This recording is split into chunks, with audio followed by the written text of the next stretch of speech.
તો આ સાથે એક મહત્વના સમાચાર આવી રહ્યા છે। કોંગ્રેસના ધારાસભ્ય બેંગલુરુ ખાતે ગયા છે અને ત્યાં આઈટીના દરોડા પડ્યા છે। ઇન્કમટેક્સ વિભાગે દરોડા પાડ્યા છે। જે રિસોર્ટમાં તેઓ રોકાયા છે ઈગલ્ટન રિસોર્ટમાં દરોડા પાડવામાં આવ્યા છે। ગુજરાત કોંગ્રેસના કુલ 42 ધારાસભ્યો છે જે ઈગલ્ટન રિસોર્ટમાં છેલ્લા 2 દિવસથી રોકાયેલા છે અને ત્યાં ઇન્કમટેક્સ વિભાગ ત્રાટક્યું છે। ઉર્જા મંત્રી શિવકુમારને નિવાસ સ્થાને આવકવેરા ખાતાએ દરોડા પાડ્યા છે। બેંગલુરુના ઈગલ્ટન રિસોર્ટ પર આવકવેરા ખાતાના દરોડા પાડવામાં આવ્યા છે।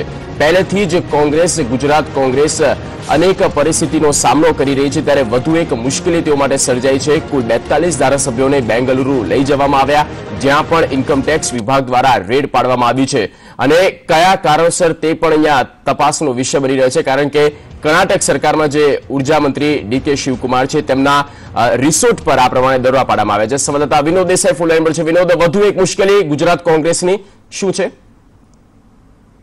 જી જગદીશ, જો વાત કરવામાં આવે તો આ ઈગલ્ટન રિસોર્ટ છે તે કોંગ્રેસના આગેવાનનું રિસોર્ટ છે ને ત્યાં ગુજરાતના જે ધારાસભ્યો છે કોંગ્રેસના તે રોકાયેલા છે। આ રિસોર્ટ ઉપર આઈટીના દરોડા છે। આઈટીના દરોડા પડવાનું જે કારણ છે તે રિસોર્ટનો જમીન વિવાદ છે। લગભગ 1000 કરોડ રૂપિયાની જમીનનો વિવાદ ચાલી રહ્યો હતો। કોર્ટ કાર્યવાહી ચાલી રહી હતી। કોર્ટના આદેશ બાદ હવે આઈટીએ કામ શરૂ કર્યું છે અને તેના કારણે રિસોર્ટ છે પરંતુ એવા સમયે રિસોર્ટ પર આઈટી કાર્યવાહી થઈ રહી છે જ્યારે કોંગ્રેસના વિધાયકો જે અત્યારે રાજ્યસભાની ચૂંટણીને લઈને મામલો ગરમાયેલો છે તે વિધાનસભાને જે ધારાસભ્યો છે તેમને ત્યાં રોકવામાં આવેલા છે તેવા સમયે અને કોંગ્રેસના આગેવાનનું રિસોર્ટ અને આ બધી વાતોને જે ધ્યાનમાં રાખીને તેવા સમયે આઈટીની કાર્યવાહી ક્યાંક ને ક્યાંક રાજકીય રંગ પકડશે તે વાત ચોક્કસ છે કારણ કે એક તરફ જયારે સરકાર પર પ્રેશર સરકાર મશીનરીનો દુરુપયોગ કરી રહી હોવાનો આરોપ લગાવવામાં આવી રહ્યો છે, બીજી તરફ જયારે કોંગ્રેસના ધારાસભ્યો કોંગ્રેસ ત્યાં રોકાયેલા છે તેવા સમયે આઈટીની ભલે આ બધું જોગાનું જોગો કારણ કે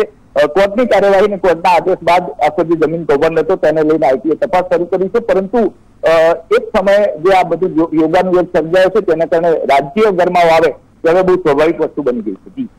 બિલકુલ, જે પ્રમાણે વિનોદ જો શિવકુમારના આપણે વાત કરવામાં આવે તો તેઓની પાસે અનેક પ્રકારની સુવિધા છે। હેલિડથી લઈને થિયેટર સુધી વર્લ્ડ ક્લાસની સુવિધા તેઓ વાપરી રહ્યા છે। સ્વાભાવિકપણે અનેક વખત તેઓ સકંજામાં પણ આવી ચૂક્યા છે ઇન્કમટેક્સ વિભાગની। ત્યારે આ સંજોગોમાં જ્યારે ગુજરાત કોંગ્રેસના ધારાસભ્યો તે સ્થાન પર છે શું સૂચવે છે?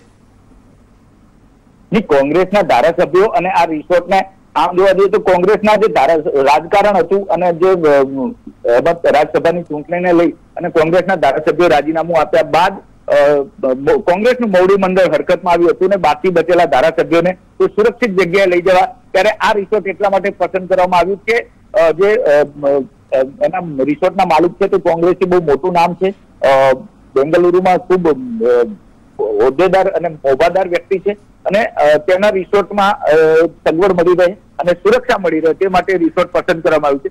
વાત કરવામાં આવે રિસોર્ટની તો રિસોર્ટની જે જમીન છે તેને લઈને વિવાદ ચાલી રહ્યો છે। લગભગ 1000 કરોડ 982 કરોડ એટલે 1000 કરોડની આસપાસનો આખો વિવાદ છે ને તેને લઈને પહેલેથી જ આ રિસોર્ટ ચર્ચાનું કેન્દ્ર તો ત્યાં બનેલું જ છે।